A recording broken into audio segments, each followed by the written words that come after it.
रामकृष्ण परमहंस कहते हैं, God lives in everyone, not everyone lives with God in their heart, and that is why we feel lost and suffer. कोर्ट में रामकृष्ण इस बात को समझाने की कोशिश कर रहे हैं कि परमात्मा तो हर व्यक्ति में है, हर जगह है, कण कण में है। लेकिन ऐसा क्यों होता है कि सब लोग परमात्मा के साथ जुड़े हुए नहीं है? क्योंकि अगर ऐसा होता कि सब लोग परमात्मा को हर वक्त महसूस कर सकते, हर वक्त परमात्मा के साथ जी सकते थे, तो लाइफ में, इस दुनिया में कोई प्रॉब्लम एग्जिस्ट ही नहीं करता। तो ऐसा क्यों है? कुछ लोग परमात्मा के साथ जुड़े रहते हैं और कुछ लोग नहीं रहते। आप श्री रामकृष्ण का एग्जाम्पल ले लीजिए, वो हमेशा परमात्मा के साथ जुड़े हैं, इसलिए वो श्री रामकृष्ण परमहंस है। लेकिन बाकी लोग परमात्मा के साथ नहीं जुड़ पाते। इसका कारण क्या है? इसका बहुत सारा कारण है, और उनमें से सबसे जो प्रमुख कारण है वो ये है कि जो नॉर्मल व्यक्ति होते हैं, जो नॉर्मल लोग होते हैं, वो लोग खुद को अलग मानते हैं प्रकृति से, जिस कारण से वो लोग अपने इच्छा को मजबूत करते हैं। अपनी इच्छा मतलब अपने ईगो, वो लोग सोचते हैं वो लोग कुछ करेंगे, तो उसी चक्कर में वो परमात्मा से दूर होते जाते हैं। और जो लोग खुद से कुछ करते ही नहीं, जो भी होता है वो परमात्मा की मर्जी में छोड़ देते हैं, वही लोग हमेशा परमात्मा के साथ रहते हैं। जैसे रामकृष्ण परमहंस और जो भी ज्ञानी व्यक्ति हैं, जो एनलाइटेंड लोग हैं, वो सब परमात्मा की मर्जी से चलते हैं। और जो लोग अपने मर्जी से चलते हैं, वो लोग परमात्मा से टूट जाते हैं। इसलिए श्री रामकृष्ण कह रहे हैं कि परमात्मा तो सबके अंदर है, लेकिन सब लोग परमात्मा के साथ कनेक्टेड नहीं है। वही बात है कि परमात्मा कण में है, लेकिन आप परमात्मा को महसूस नहीं कर पा रहे हैं।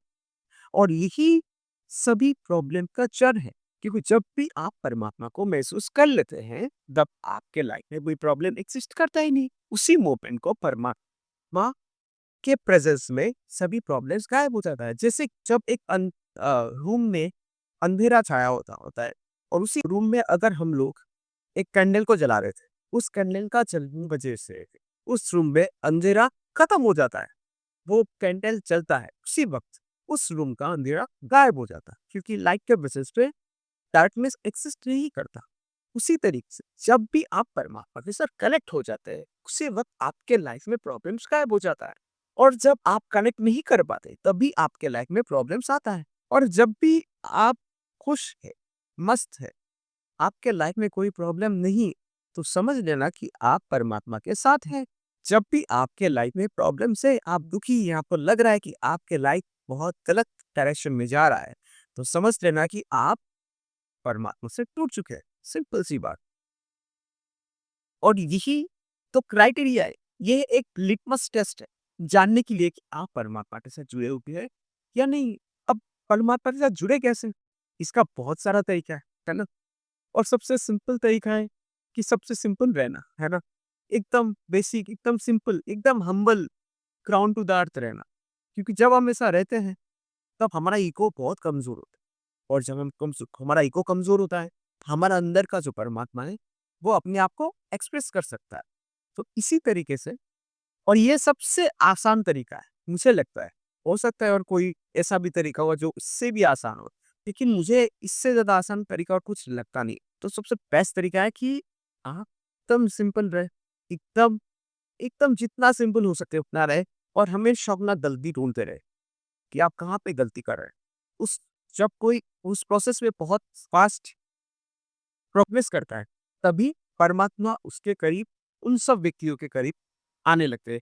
वो एक्चुअली परमात्मा आते नहीं है, परमात्मा ऑलरेडी एक्सिस्ट करते हैं हमारे अंदर। वो बस एक्सप्रेस होना चाहते हैं, और हम लोग उनको एक्सप्रेस होने नहीं देते।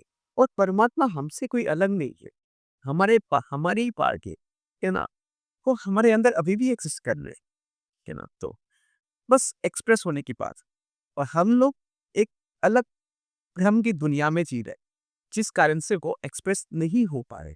ठीक है, अगली बार कुछ अगले वीडियो में कुछ नया चीज़ पे बात करेंगे।